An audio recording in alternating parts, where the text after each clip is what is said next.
ကျွန်တော်ရဲ့ course ကနေပြီးတော့ပြန်လည်ကြိုဆိုပါရစေ။ရှေ့ video မှာတော့ကျွန်တော်ဒီ session လေးကိုကိုယ်တိုင်လုပ်ကြည့်ဖို့ပြောထားတယ်။ဆိုတော့ကျွန်တော်ဒီ session လေးကိုအခုလုပ်ပြမယ်။ဒါပေမဲ့လုံးမပြခင်မှာကျွန်တော်ပြန်ပြီးတော့ပြချင်တာလေးတစ်ခုရှိရဗျ။ကျွန်တော်ဒီခွေးပုံလေးကိုနောက်ထပ်နီးတစ်နီးနဲ့ဒီနေရာကိုထားခြင်းနဲ့ပြီးရင်ကျွန်တော်တို့ရှေ့တစ်ပတ်တုန်းအရှေ့ video မှာတော့ဒီ that ကိုကျွန်တော် italic ပဲလုပ်ထားရဗျာဆိုတော့ကျွန်တော်တို့အဲ့ that ကို italic မဟုတ်ဘဲနဲ့ design နဲ့အတိုင်းဖြစ်အောင်ဘယ်လိုလုပ်မလဲဆိုတာကျွန်တော်ပြမယ်ဆိုတော့ကျွန်တော်တို့အရင်ဆုံးဒီခွေးပုံလေးကြည့်အောင်ဗျာကျွန်တော်ရှေ့ video မှာတော့ဒီခွေးပုံလေးကို position absolute ပေးပြီးတော့လုံးဝ center ကြကြဘယ်လိုလုပ်ရမလဲဆိုတာပြောပြထားရဗျာဒါပေမဲ့ဒီ video မှာတော့ကျွန်တော် position absolute ကိုမသုံးဘူး negative margin သုံးမယ်ဆိုတော့ negative margin သုံးပြီးတော့ဘယ်လိုလုပ်ရမလဲဆိုတာကျွန်တော်ဒီ design မှာအရင်ဆုံးပြောပြမယ်ဗျာဆိုတော့ကျွန်တော်တို့ဒီ session ထဲမှာဒီ main session က pattern top က120လို့လုပ်ထားရဗျာဒါပေမဲ့ပြန်စဉ်းစားကြည့်မယ်ဆိုလို့ရှင်ဒီ heading နဲ့ဒီခွေးလေးနဲ့က6 pixel 60 pixel ခြားရဗျာ60 pixel ခြားရပြီးရင်ဒီခွေးလေးကိုလည်းတစ်ချက်ပြန်ကြည့်အောင်ဒီခွေးလေးကဒီ session ထဲမှာဘယ်လောက်နေရာယူလဲပေါ့ဆိုတော့အဲ့ဒါဘယ်လိုကြည့်မလဲဆိုရင်ကျွန်တော်တို့အပေါ် session ကိုပြန်ထောက်ကြည့်လိုက်ဆိုတော့ခွေးလေးကလည်းအောက်က session ထဲမှာ60နေရာယူထားတယ်ဆိုတော့ခွေးလေးကလည်း60ပြီးရင်ဒီ heading နဲ့ဒီကောင်ကြားမှာလည်း60ဆိုတော့နှစ်ခုပေါင်းရင်120ဖြစ်သွားတယ်ဗျာဆိုတော့ပြီးရင်ကျွန်တော်ဒီခွေးလေးကိုအပေါ်ကို51 pixel တင်လိုက်မယ်ဆိုလို့ရှိရင်ဒီ design တွေကအတိုင်းဖြစ်မှာပေါ့နော်ဆိုတော့ကျွန်တော်အခု Elementor မှာတစ်ခါလေးလုပ်ပြမယ်ဗျာအဲ့တော့ဒီတိုင်းပြောလို့ရှိရင်မြင်မှာမဟုတ်ဘူးဆိုတော့အရင်ဆုံးကျွန်တော်ဒီခွေးလေးကိုယူပြီးတော့ရင်ကျွန်တော်တို့ပေးခဲ့တဲ့ position တွေအကုန်လုံးပြန်ဖြောက်မယ်ဗျာအဲ့တော့ position ကို default ပြန်ထားလိုက်မယ်ပြီးရင်ကျွန်တော်တို့အောက်မှာလည်း transform offset တွေသုံးထားရမလားဆိုတော့အဲ့မှာကျွန်တော် back to default ဆိုတဲ့ဟာလုပ်လိုက်မယ်ဆိုတော့ခွေးလေးကသူ့နေရာနဲ့သူဝင်သွားပြီအဲ့မှာကျွန်တော်တို့ကဒီခွေးလေးကိုခေါ်လာပြီးတော့ဒီ container တွေကိုထည့်လိုက်မယ်ဆိုတော့ဘာဖြစ်လို့ပြဲသွားတာလဲကျွန်တော်ရှင်းပြမယ်အဲ့ကဘာလို့လဲဆိုတော့ဒီ container တွေကဆက်စချင်းမှာဆိုလို့ရှိရင်သူ့ရဲ့ align item က stretch ဖြစ်နေရဗျာဒီလိုမျိုး stretch ဖြစ်နေလို့အားကြောင့်ခွေးလေးကအကျယ်ကြီးဖြစ်သွားဒါပေမဲ့ကျွန်တော်တို့ center လုပ်လိုက်မယ်ဆိုရင်ကျွန်တော်လိုချင်တဲ့အတိုင်းပြန်ရမယ်ဗျာအဲ့ဒီမှာဒီ main container ရဲ့120ကိုမလိုတော့လို့ကျွန်တော်ပြောရမလားဆိုတော့ကျွန်တော်တို့ဒီ120ကို0လုပ်လိုက်မယ် okay ပြီးရင်ကျွန်တော်တို့ဒီခွေးလေးကအပေါ်ကို51 pixel ယူနေရဗျာဆိုတော့အဲ့ဒီမှာကျွန်တော်တို့ margin ဒီ main container ကိုပဲလုပ်ပါနော်ဆိုတော့ကျွန်တော်တို့ main container ရဲ့ margin ကို chain ကိုဖြုတ်လိုက်ပြီးကျွန်တော်တို့ top ကို -51 okay ဒါဆိုလို့ရှင်ကျွန်တော်တို့လိုချင်တဲ့ design အတိုင်းပြန်ရပြီဗျာ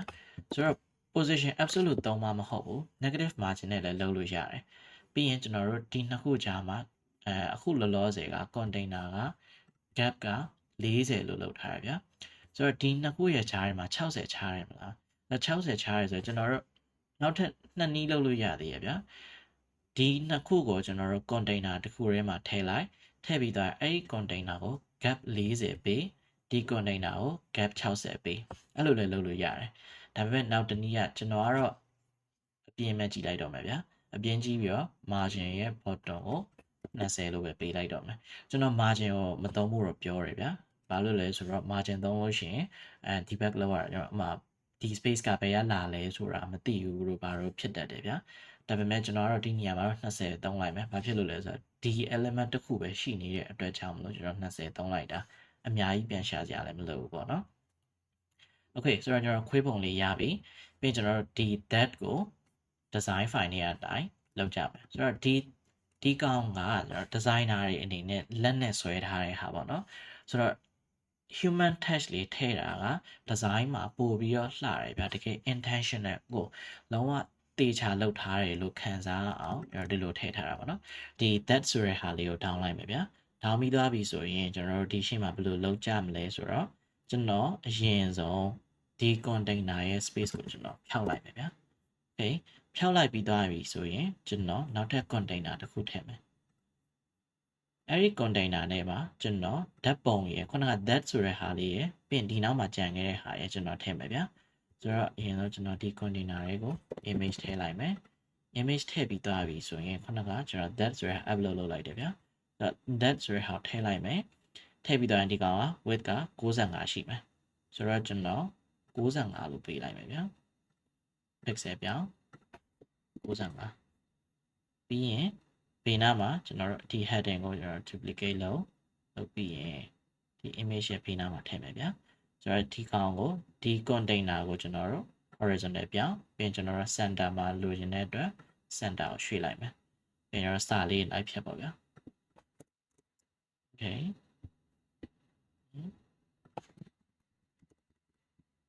okay အဲ့ဒီမှာဒီ image ကအရှိကြီးဖြစ်နေဗျာဆိုတော့တစ်ခါတလေမှာရော Figma နေပြီးတော့ download ရှင်ရင် download တဲ့ image မှာရဒီလို space အပိုတွေပါလာတတ်တယ်ဗျာဆိုတော့အဲ့ဒါကိုကျွန်တော်တို့ဘယ်လိုပြင်ကြမလဲဆိုတော့ဘယ်လိုပြင်ကြမလဲဆိုတော့ဒီ image ကိုဒီကနေပြီးတော့မ down မဲ့နဲ့ export လုပ်လို့ရတယ်ဆိုတော့ export လုပ်တဲ့အချိန်မှာဒီကောင်ကို PNG ပဲထားပါတော့ဘာလို့လဲဆိုတော့ဒီ PNG က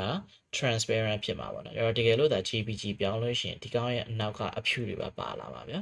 ဆိုတော့ကျွန်တော် PNG ထားမယ်ပြီးကျွန်တော်အမြဲတမ်း PNG 2x နဲ့ထောင်းတယ်ဆိုတော့ဒီအောင် export လုပ်ကျွန်တော် replace လုပ်လိုက်မယ် share ဟာ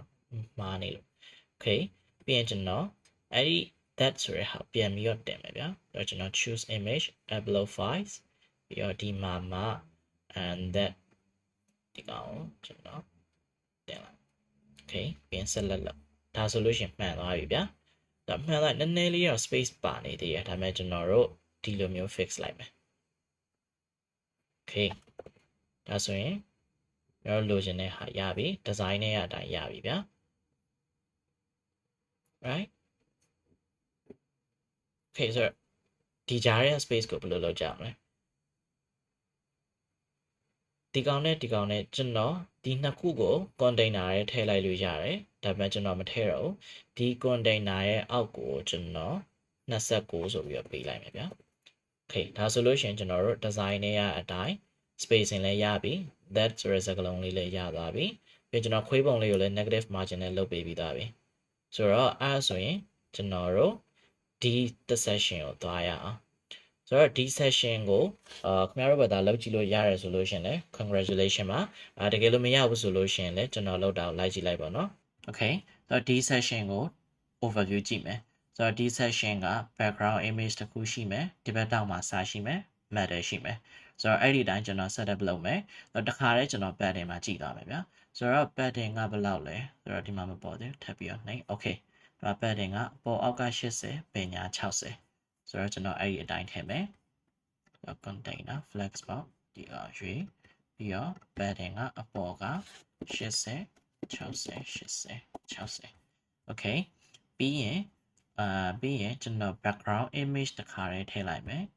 background image မှာ overlay တစ်ခုရှိနေမယ်ဆိုတော့ကျွန်တော်တစ်ခါလေး copy ယူခဲ့လိုက်မယ်ဗျာဆိုတော့ background image ထည့်မယ်ဆိုရင်ဒီ container ရဲ့ style background classic ပြီးတော့ image ကိုရွေးပြီးတော့ upload လုပ်မယ်ကျွန်တော်ကတော့ down ထားပြီးသားပေါ့နော်ဆိုတော့ okay ဒီပြီးသွားရင် select လုပ်လိုက်မယ်ပြီးရင်တော့ကျွန်တော်ရှေ့မှာပြခဲ့တဲ့အတိုင်းပဲအောက်ကနေပြန်သွားမယ်ဆိုတော့ cover repeat က no repeat ပြီးရင်ကျွန်တော် position ကို center ထားလိုက်မယ် okay ပြီးပြီဆိုရင်ကျွန်တော်တို့ overlay ထည့်မယ်ဆိုတော့ background overlay ခုနကကျွန်တော်ကူးလာတဲ့ color ကိုထည့်လိုက်မယ်ပြီးရင် opacity ကို 1okay ဒီမှာကျွန်တော်တို့ဒီ section ကိုကြည့်အောင်ဆိုတော့ဒီ section ကဒီအပေါ်ကို pattern 442မပေးဘူးဗျာဒါတကယ်တော့အဲ့လိုမျိုးပေးလေးပေးထားလည်းမရှိပေးရင်လည်းမှားတယ်ဒါကတော့တကယ်တော့နေမှားတယ်လို့ပြောရတယ်ဗျာဆိုတော့အခုဒီ section ရဲ့ height ကိုကြည့်အောင်ဒီ section က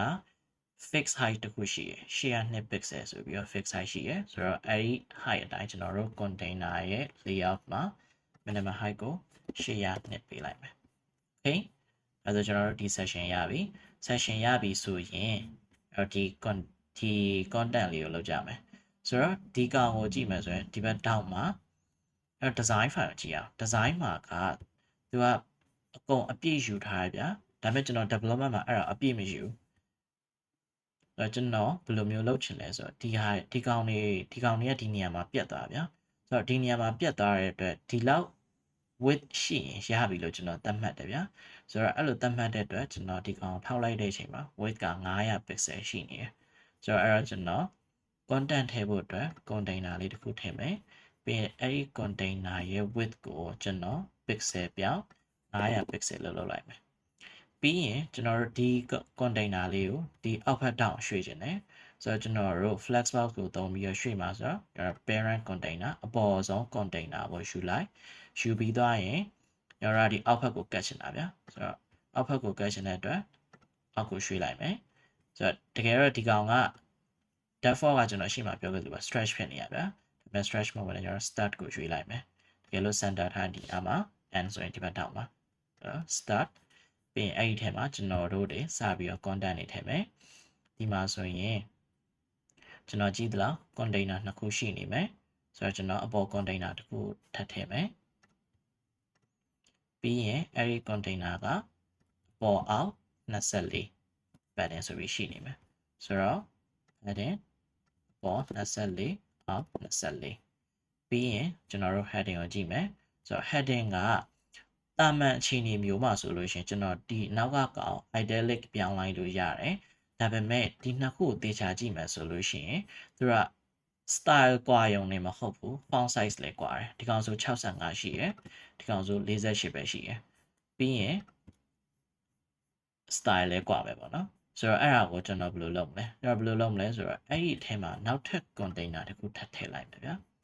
နောက်ထပ် container တစ်ခုထည့်ပြီးအဲ့ဒီ container ထဲမှာကျွန်တော်တို့ heading နှစ်ခုထည့်မယ်ဗျဆိုတော့ကျွန်တော် heading တစ်ခုအရင်ထည့်လိုက်မယ် private rooms စာကို wait private room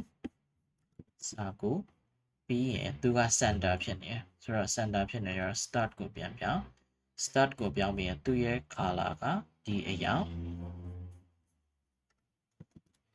okay ပြီးရင် typography တစ်ချက်စစ်ကြည့်အောင် typography က font မှန်တယ် weight က465 60ဆိုတော့တစ်ချက်ကြည့်အောင်48ဖြစ်နေဆိုတော့65 60 okay ကျွန်တော်ရတော့မှန်တယ်ပြီးရင်ကျွန်တော်တို့ဒီ heading ကို duplicate လုပ်လိုက်ပြီးရင်ကျွန်တော်တို့ horizontal ပြောင်းမယ်ဆိုတော့ horizontal ပြောင်းပြီးသွားပြီဆိုရင်တော့ဒီလို wrap ဖြစ်သွားပြီဗျာဆိုတော့ရတယ်စိတ်မပူနဲ့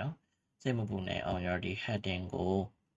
နောက်က heading ပါနော်နောက်က heading ကိုကျွန်တော်တို့ not cages ဆိုရဟာပြောင်းလိုက်မယ်ပြီးရင်သူက italic 48ဆိုတော့အဲ့ဒီဟာအတိုင်းလုပ်မယ် not cages သူက48ပြီးတော့ italic okay ပြီးကျွန်တော်တို့ဒီကောင်ကြားမှာ space ထည့်မယ်12ရှိရဆိုတော့12ထည့်လိုက်မယ် okay ဒါဆိုကျွန်တော်တို့ heading တစ်ခုရပြီ heading ရပြီဆိုရင်ဒီ heading container ကိုပိတ်လိုက်မယ်ပြီးရင်ကျွန်တော်တို့ဒီ main container ကိုပြန်သွားပြင်သူ့ရဲ့အောက်မှာ text လေးရှိရဗျာဆိုတော့ကျွန်တော် text ကိုတစ်ခါလေးကို text editor ပြီးရင်အဲ့မှာကျွန်တော်စာထည့်မယ်အဲ့မှာကျွန်တော်ပြချင်တဲ့ trick တစ်ခုရှိရဗျာကျွန်တော်တို့တွေဒီ widget တွေကို copy လုပ်လို့ရပြီ copy paste လုပ်လို့ရတယ်လို့မျိုးပဲကျွန်တော်တို့ဒီမှာအခုကျွန်တော်ဒီကောင်ကို copy လုပ်လိုက်မယ်ဗျာဒီ text editor copy လုပ်ပြီးတော့ဒီမှာ paste လုပ်တဲ့အချိန်မှာ paste style ဆိုပြီးတော့နှိပ်လိုက်မယ်ဒါဆိုလို့ရှိရင်ကျွန်တော်ဒီကောင်ရဲ့ style ကိုသွားကြည့်အောင် style မှာဆိုရင်ကျွန်တော်တို့ markup ကိုလည်းရွေးထားပြီးသား size လည်းလုပ်ထားပြီးသားဒီ style နေအပေါ်က style အတိုင်းအောက်ကိုကူးလာရဗျာစာကတော့ဒီကျွန်တော်တို့ထည့်ထားတဲ့စာအတိုင်းပဲကြံနေသေးတယ်ဆိုတော့အဲ့လိုမျိုးကျွန်တော်တို့ Elementor မှာ style တွေကိုကူးလို့ရတယ်ဗျာ okay ပြီးရင်ကျွန်တော်တို့ design ပြန်လုပ်မယ်သူက B ကိုကတ်နေမယ်ပြီးရင်သူက manrope ဒီဟာတွေကတော့ကျွန်တော်တို့အပေါ်ကကူးခဲ့တဲ့အတိုင်းမှန်တယ် color ပဲချိန်ရမယ်ဆိုတော့ကျွန်တော် color ကိုကူးပြင် color ထည့်ပြီးရင်ကျွန်တော်ဒီကြားရဲ့ space ကိုထည့် set နဲ့ဆိုတော့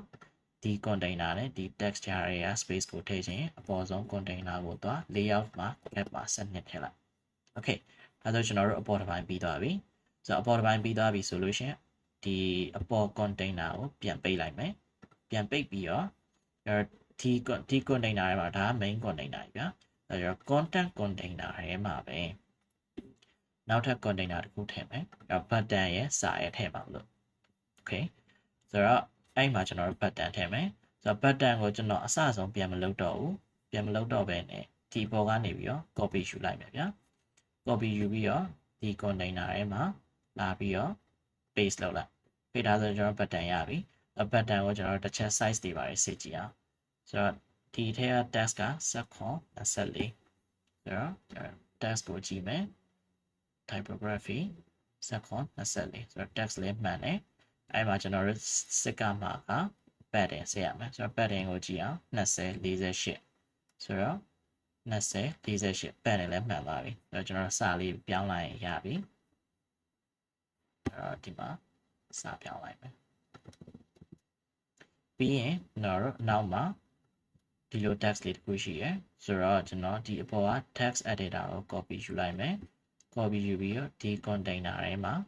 လာပြီးတော့ထည့်မယ်ပြီးရင်ကျွန်တော်စာလေးပြောင်းလိုက်မယ်စာပြောင်းမယ်ပြီးရင်သူ့ရဲ့ weight က900ဗျာဆိုတော့ကျွန်တော်အဲ့ဒါလေးပြောင်းမယ် font weight က900ပြီးတော့ font color တစ်ချက်ကြည့်အောင် font color F7 F6 font color လေးနည်းနည်းလေးပြောင်းသွားတယ် font color change ပြီးရင်ကျွန်တော်တို့ horizontal ပြောင်းပြီးရင် center မှာထားတော့ဒီလိုမျိုးဖြစ်တတ်တယ်အဲ့ဒါဘာဖြစ်လို့လဲဆိုတော့ဒီမှာကျွန်တော်တို့ custom ထည့်ထားလို့custom width တွေကျွန်တော်အပေါ်မှာပေးခဲ့တာမျိုးရှိတယ်ဗျာဆိုတော့ကျွန်တော်ဒီဟာလေးဖြတ်လိုက်မယ်ကျွန်တော်ဒီဟာကနည်းနည်းလေးအပေါ်ကကူးလာတဲ့ default ဟာကဒီ width တွေပါနေဆိုတော့မကောင်းဗျာဒီ width က default ပဲကောင်းမယ်ဆိုတော့ကျွန်တော်တို့ဒီကောင်ကို default ထပ်ထားလိုက်မယ်ဒါဆိုလို့ရှိရင်တော့နောက်ထပ် text editor ထည့်ချိန်ကြလို့ရှိရင်ဘေးနားကိုကပ်ပြီးသားဒီဟာနဲ့တပုံစံနဲ့ပေါ်လာပါဘူး okay ဆိုတော့ကျွန်တော်တို့ဒီကြားရဲ့ space ကိုကြည့်အောင်24ရှိမယ်ဒီ content container ကြီးကို gap ကို24ပေးလိုက်မယ်နောက်ပြီးတော့ဒီနှစ်ခုခြားမှာ space ရှိသေးတယ်ဆိုတော့ space တွေမမေ့ပါနဲ့ဒီ container ကို select လုပ် space က10 okay ဆိုတော့ဒီ section လေးရပြီ okay ဆိုတော့ကျွန်တော်ဟိုဟာလေးပဲကြံတော့မယ်ပေါ့နော် matter ဟာလေးပဲကြံတော့မယ်ဒီ matter ကိုတော့ကျွန်တော်ဒီမှာ position absolute နဲ့ပဲသုံးမယ်ဗျာ